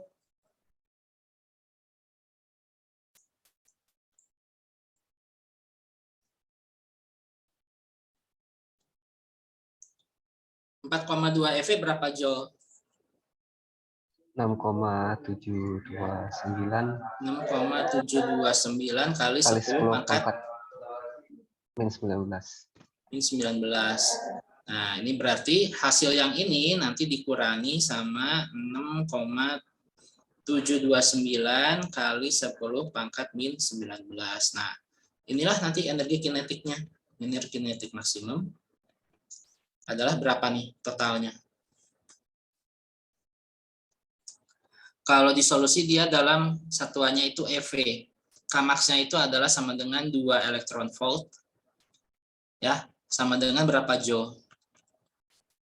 Nah, ini nilai joule ini silahkan dihitung dari sini. 6,64 kali 10 pangkat 34 kali 3 kali 10 pangkat 8 dibagi 200 kali 10 pangkat min 9. Ya. Kemudian nanti dia dikurangi sama 6,729 ya dari fungsi kerjanya ini, sehingga nanti didapatkan ini. Ini adalah si Kmax-nya. Nah, kalau misalnya yang ditanya itu adalah energi kinetik minimum, kayak ini atau saya pindahin aja. Ya.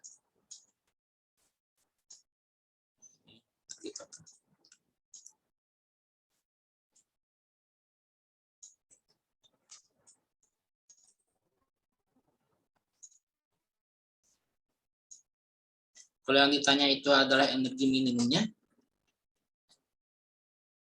energi kinetik minimum, maka K adalah sama dengan 0,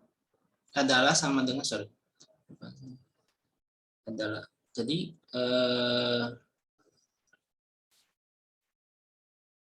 ya, energi kinetiknya ini adalah sama dengan 0. Energi kinetik minimumnya yang paling kecil itu 0. Karena dalam kondisi minimum ini artinya adalah E total adalah sama dengan fungsi kerja. Ya. Minimum ini artinya yang paling kecil adalah pada saat energi totalnya itu adalah sama dengan fungsi kerja. Kalau energi ini maksimum artinya E total lebih besar daripada fungsi kerja. Ya.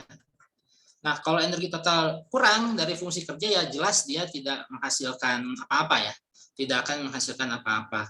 Tapi kalau misalnya dia minimum sama dengan 0 ini artinya dia ada ini apa? Dia mulai mau lepas ya. Si elektronnya itu sudah mulai mau lepas. Nah, sehingga nanti dia bisa digunakan sebagai saklar atau misalnya dari perangkat pembangkit listrik dan lain sebagainya.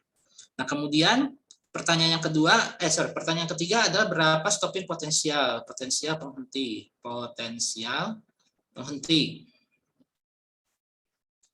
Ya, stopping potensial energi kinetik itu adalah sama dengan E dikalikan dengan V. Dari mana persamaan ini? Ingat dulu energi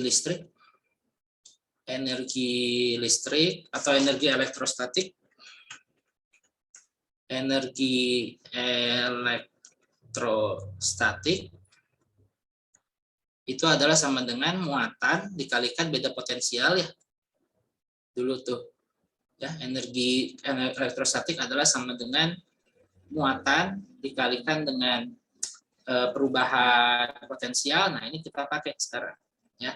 Jadi ini potensial penghentinya adalah sama dengan energi kinetik sama dengan E dikalikan dengan V. Nah, ini kalau misalnya tadi adalah sama dengan 2EV, maka ini adalah 1E, maka ini V-nya itu adalah sama dengan berapa? V-nya ini adalah sama dengan 2 volt. Ya. V-nya ini adalah sama dengan 2 volt. Nah, kemudian ditanya kembali D adalah berapa lambda ambang. Ya. Lambda ambang ini adalah pada saat kondisi E total sama dengan fungsi kerja. Nah, sehingga ini adalah HC per lambda sama dengan 4,2 EV. Oh ya, untuk H itu kalau dalam satuan EV ada yang tahu berapa?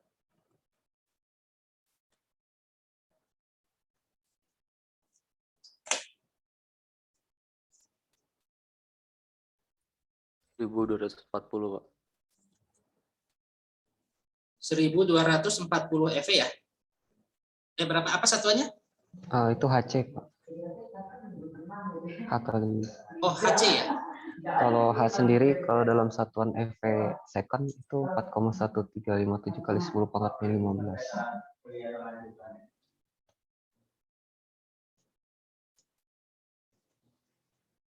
Hanya sendiri, kalau dalam satuan EV berapa tadi? 4,1357 kali 10 pangkat. Berapa? 1357. 1357. Kali Ini 10. aja lah ya. Ya, kali 10 pangkat min 15 EV second. 15 EV per second. Tapi kalau HC sama dengan berapa tadi HC-nya? Kalau HC berapa? 1240 1240 kali nanometer. EV ya? Ya.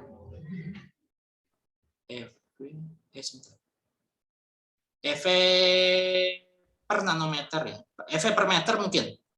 Atau EV per nanometer? EV nanometer bukan kan. Oh, EV per nanometer. Oke. Ini bukan per second, Pak, yang itu dalam satuan EV-nya EV second, EV kali second. Oh ya, EV per second ini ya. Nah. Bukan per second, Pak, kalau di itu. Berapa? EV second gitu, kayak joule. Oh, EV second. Sorry. Ya, EV second. EV second. Ya, kayak gini ya. Nah, ini berarti 1240 dibagi berapa tadi ininya 200 nanometer ya. 200 adalah sama dengan justru itu yang ditanya. 1240 per lambda cutoff adalah sama dengan 4,2. Nah, nanti berarti didapatkan nanti lambda cutoff-nya. Ya, lambda cutoff-nya itu adalah sama dengan 295 nanometer.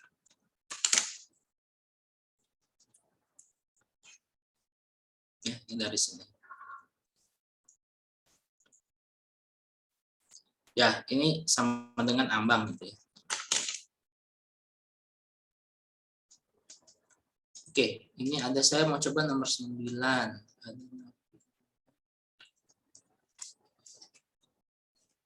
Oke, nomor 9 ada Rainer sama Navinda.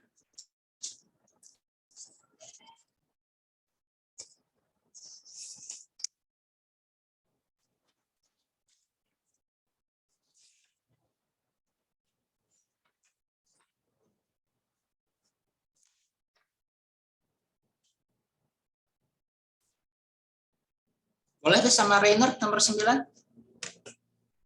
Oke, Pak. Ya, saya stop share dulu. Iya, saya izin share screen.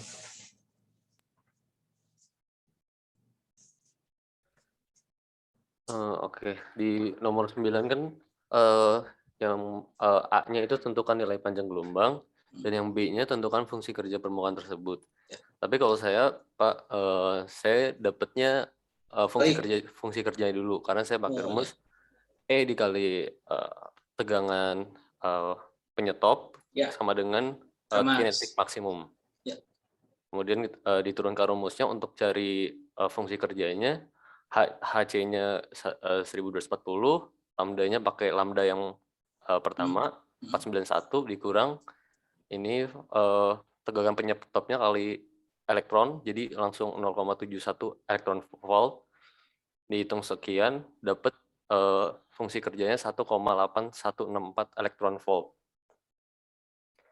Nah, baru dari fungsi kerja yang didapat ini, kemudian ditanya pas phase stop-nya segini, dia panjang gelombangnya berapa? Yaudah kita pakai rumus yang sama, kita ubah jadi untuk cari lambda, jadi HC per dikali phase stop ditambah fungsi kerja, dihasilkan 381,96 nanometer atau 382 nanometer.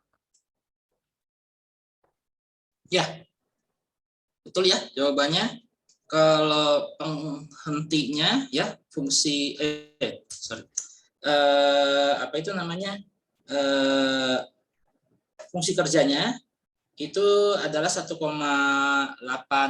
eV atau 1,8164 ya, nanti kalau dibulatkan boleh jadi 1,82 eV. Kemudian nanti si panjang gelombangnya itu adalah sebesar 382 nanometer ya. Dengan cara yang sama ya, dengan cara yang sama.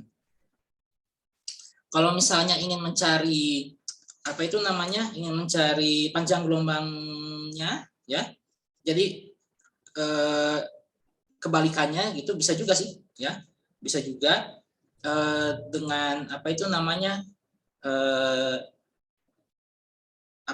energi kinetik ya, energi kinetik dari potensial penghenti untuk elektron yang dipancarkan dari sebuah permukaan di scenario cahaya dengan panjang gelombangnya adalah sekian. Ketika panjang gelombang cahaya datang diganti dengan nilai yang baru, potensial penyetopnya bernilai sekian. Oke, jadi untuk kondisi yang pertama kita dapatkan apa itu namanya, energi kinetik yang pertama itu adalah 0,710 eV. Itu dari E dikalikan dengan 0,71 volt. Kemudian yang energi kinetik yang kedua itu sama dengan 1,43 eV ya, dari perkalian E dikalikan 1,43 volt ya. Nah, kemudian ini apa namanya? ketika dia itu panjang gelombangnya 491,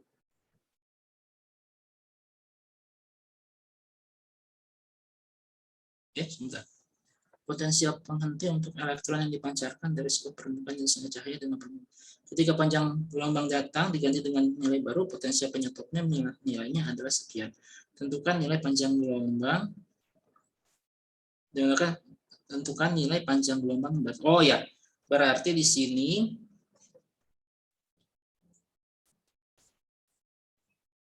kasih yang kedua sama dengan satu.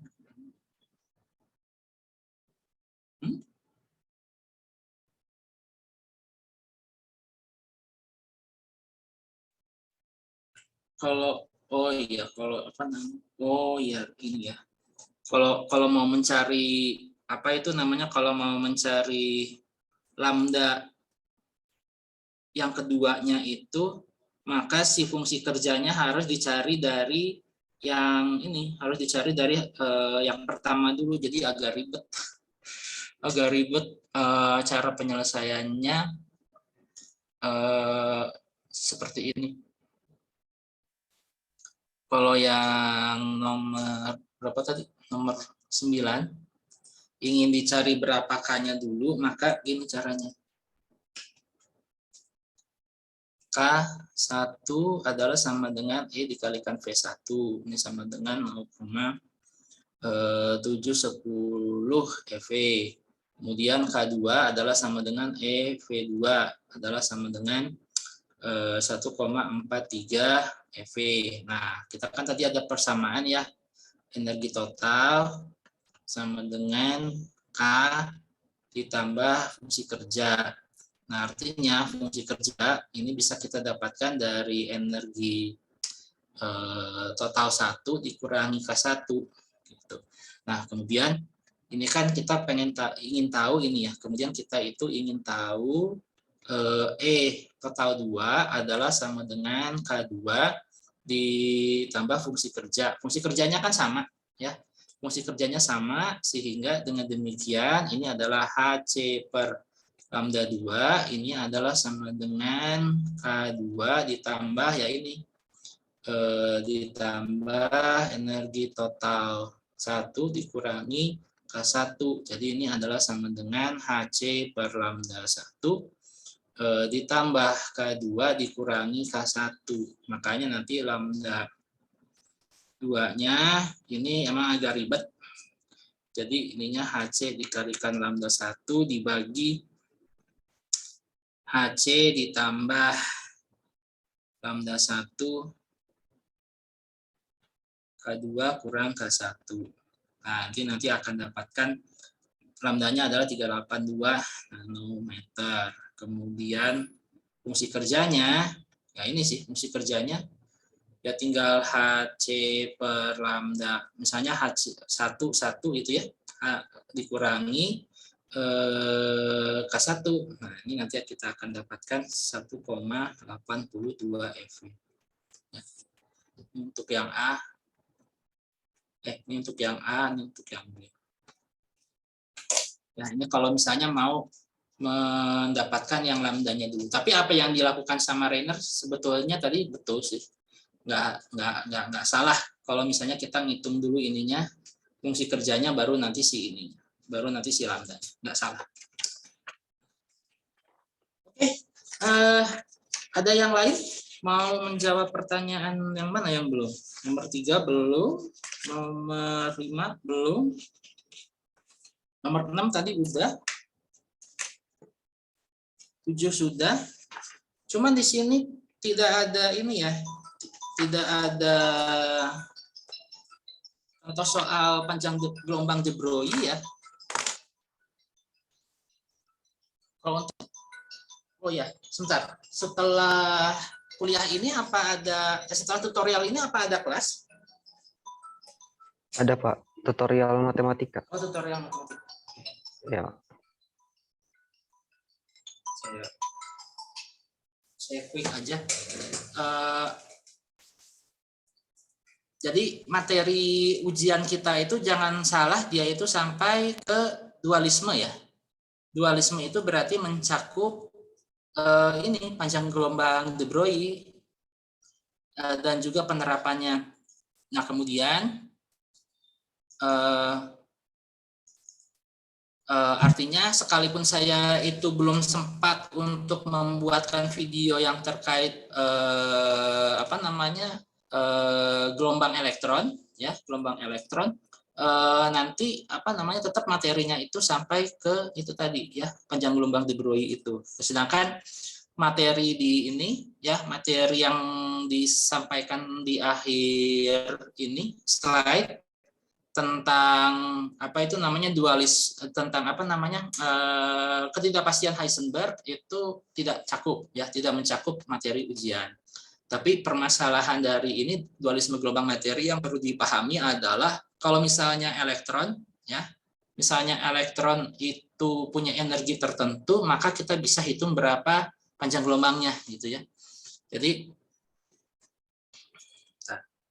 Jadi intinya yang namanya elektron atau misalnya unsur tertentu kayak natrium dan lain sebagainya itu bisa dijadikan sebagai sumber gelombang, gitu ya, untuk berbagai keperluan, misalnya untuk elektron mikroskop dan lain sebagainya.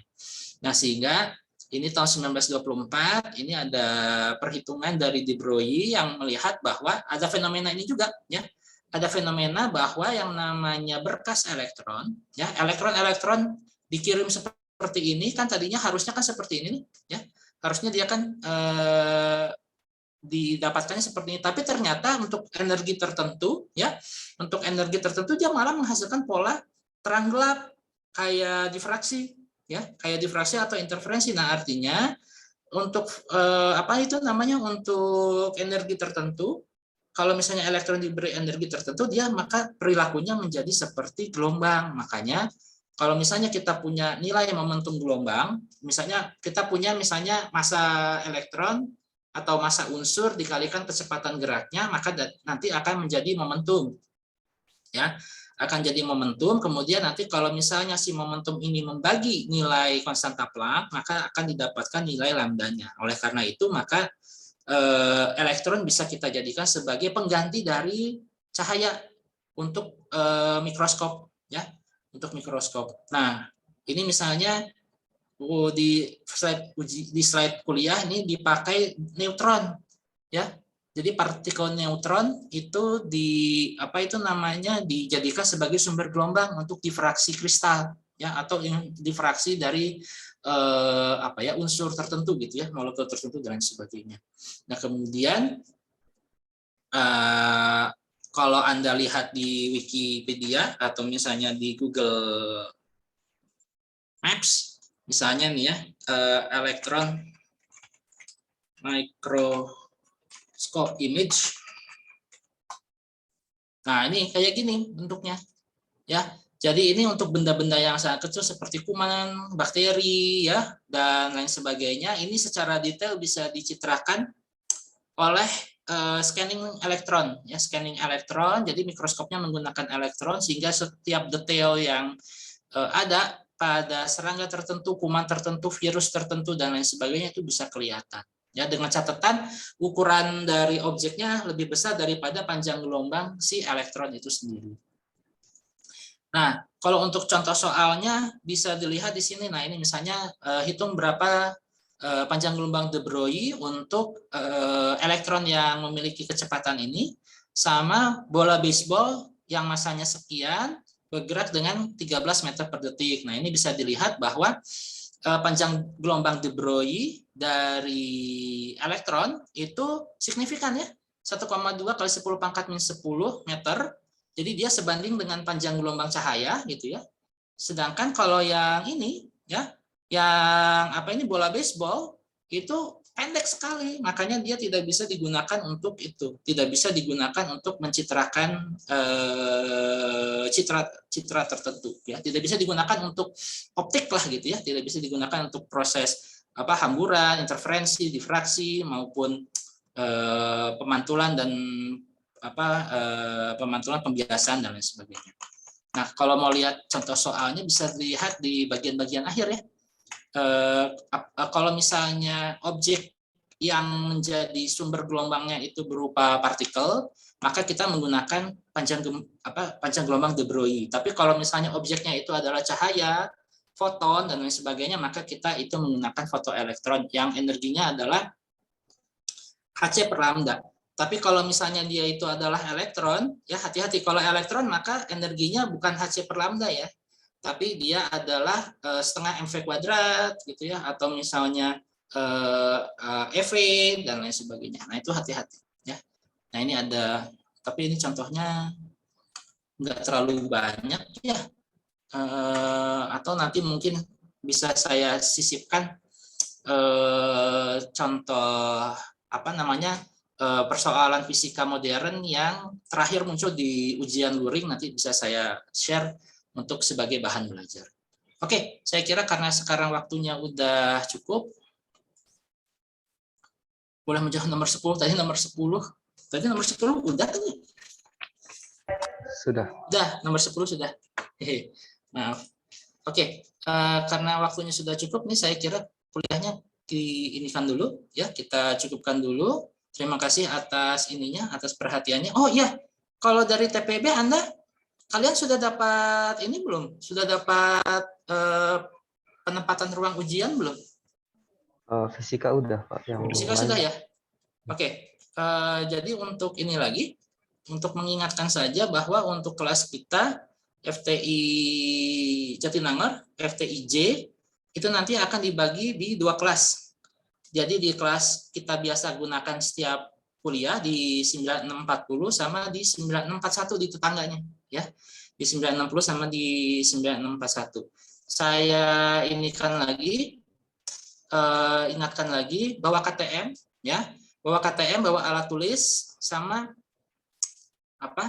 bawa alat tulis KTM dalam kondisi sehat, pakai masker gitu ya. Dan pakai bolpen ya. Juga untuk penggunaan kalkulator atau tidak nanti menunggu hasil keputusan rapat tim ujian ya. Nanti akan dibagikan keputusannya nanti bagaimana. Begitu pula dengan yang cheat sheet. Cheat sheet itu nanti gimana nanti akan diatur ya, Oke, saya kira itu saja. Terima kasih atas perhatiannya. Ini saya stop recordingnya. Sip.